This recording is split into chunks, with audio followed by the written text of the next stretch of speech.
নারীরা চুল আঁচড়ানোর পরে ঝরে যাওয়া চুল কি করবে? অনেক নারীরা এটা জানে না, যার কারণে কঠিন বিপদে পড়ে যায়। মনে রাখবেন, এই চুল কিন্তু খুবই গুরুত্বপূর্ণ। এই চুলটাকে যেখানে সেখানে ফেলে দেওয়া যাবে না।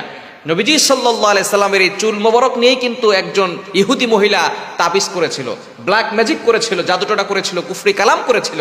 নবীজি সাল্লাল্লাহু আলাইহি সাল্লাম এত সুন্দর করে কথা বলেন, কিন্তু হঠাৎ করে নবী সাল্লাল্লাহু আলাইহি সাল্লাম অসুস্থ হয়ে পড়েছেন। এক ইহুদি মহিলা তার চুল মোবারক নিয়ে 11টা গিরা দিয়ে তারপরে এক কূপের মধ্যে ফেলে দিয়েছিল। নবীজি সাল্লাল্লাহু আলাইহি সাল্লামের কাছে জিবরাইল সাল্লাম এসে বলেন, ইয়া রাসূলুল্লাহ, ইয়া হাবিবাল্লাহ, অমুক মহিলা আপনাকে জাদু করেছে। নবীজি সাল্লাল্লাহু আলাইহি ওয়াসাল্লামের উপরে দুইটা সূরা নাজিল হলো, সূরা ফালাক এবং সূরা নাস। এই সূরা দুটো দিয়ে নবীজি সাল্লাল্লাহু আলাইহি ওয়াসাল্লাম এক একটা আয়াত করে ফু দিয়েছেন, এক একটা গিরা খুলে গিয়েছে। নবীজি সাল্লাল্লাহু আলাইহি ওয়াসাল্লাম সম্পূর্ণরূপে সুস্থ হয়েছেন। সুতরাং এই চুল যেখানে সেখানে ফেলবেন না, কেননা এই চুল মানুষের একটা দেহের অংশ, এটাকে যেখানে সেখানে ফেলবেন না। আর নারীদের চুল কিন্তু নারীদের সতর, এই নারীদের চুল যাতে করে কেউ না দেখে এই বিষয়ে খেয়াল রাখতে হবে। যদি কোনো নারী তার চুলকে দেখিয়ে বেড়ায়, একটা চুল যদি কোনো পরপুরুষ দেখে, ওই একটা চুল একটা বিশাল বড় সাপ হয়ে তাকে আক্রমণ করবে। অন্য রায়াত আছে একটা চুল 70টা সাপ হবে।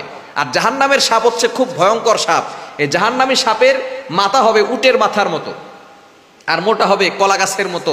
বিশাল বড় বড় এই সাপ আপনাকে আক্রমণ করবে, সুপারি গাছের মতো বিশাল লম্বা হবে।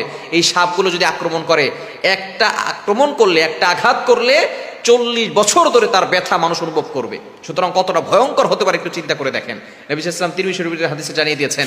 এজন্য যারা চুল মানুষকে দেখিয়ে বেড়ায় তারা কিন্তু খুব বিপদে পড়ে যাবে। এজন্য চুল যখন আঁচড়াবেন তখন অবশ্যই যে চুলগুলো ঝরে পড়ে যায় সেই চুলগুলো আপনি মাটিতে পুঁতে ফেলবেন, এটাকে যেখানে সেখানে ফেলবেন। অনেক কাছে চুল বিক্রি করে, খবরদার, এটা সম্পূর্ণরূপে হারাম।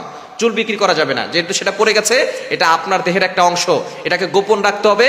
অনেকগুলো জমিয়ে তারপরে আপনি যখন মাটি পাবেন সেই মাটিতে আস্তে করে পুঁতে ফেলবেন। এটাকে আপনি যেখানে সেখানে মানুষের কাছে দেখাবেন না এবং যেখানে সেখানে ফেলে দিবেন না। তাহলে হতে পারে আপনার আত্মীয় স্বজন এই চুল নিয়ে আপনাকে জাদু করতে পারে, আপনাকে বান মারতে পারে, ব্ল্যাক ম্যাজিক করতে পারে, আপনাকে ক্ষতি করতে পারে, আপনি বিপদে পড়ে যেতে পারেন। এই চুল যেখানে সেখানে ফেলবেন না, কেননা দূরের লোকরা কিন্তু ক্ষতি করতে পারে না। দূরের লোকরা আপনাকে কষ্ট দেওয়ার সাহসও পাবে না, কষ্ট দেয় কিন্তু কাছের লোকরা।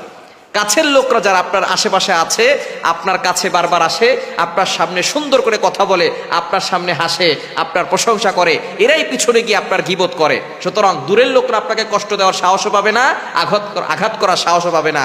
আঘাত করে কিন্তু কাছের লোকেরা। এজন্য অবশ্যই যারা ওত পেতে বসে আছে তাদেরকে আপনার চুল দিয়ে তাদেরকে উপকার করতে যাবেন না। এজন্য অবশ্যই চুলগুলোকে ভালো করে, যে চুলগুলো ঝরে পড়ে যায় এগুলো অন্যত্র ফেলে দিবেন না, যেখানে সেখানে ফেলে রাখবেন না, পরপুরুষের সামনেও ফেলবেন না। এটাকে ভালো করে দলামোচ করে অথবা কোনো জায়গায় জমা করে রেখে এরপরে যখন সুযোগ হবে তখন আপনি মাটি নিচে পুঁতে রাখবেন ইনশাআল্লাহ। তাহলে সকল ধরনের ব্ল্যাক ম্যাজিক, জাদুটোনা, কুফরি কালাম থেকে আপনি বাঁচতে পারবেন এবং আপনি গুনাহ থেকে বাঁচতে পারবেন, এবং মানুষ দেখলে যে গুনাহ হয় সেখান থেকেও আপনি বাঁচতে পারবেন।